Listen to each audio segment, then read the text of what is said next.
पश्चिम बंगाल में चुनावी गहमागहमी तेज हो गई है। हर दल अपनी अपनी तैयारियों में जुटे हुए हैं।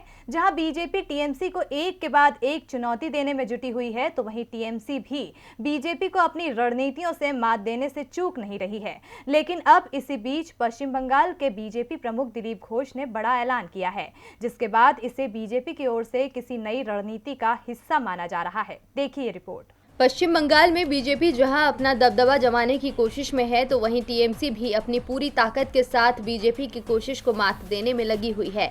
मगर अब बीजेपी ने अपनी नई रणनीति बनाई है। दरअसल शुभेंदु अधिकारी के बीजेपी में शामिल होने तक बीजेपी की ओर से अब तक दिलीप घोष को बड़ा चेहरा माना जा रहा था, लेकिन अब बीजेपी की केंद्रीय चुनाव समिति ने बुधवार को पश्चिम बंगाल विधानसभा चुनाव के अंतिम 4 चरणों में मतदान के लिए उम्मीदवारों को अंतिम रूप दिया है, जिसके बाद पश्चिम बंगाल के बीजेपी प्रमुख दिलीप घोष की ओर से बड़ा ऐलान किया गया है।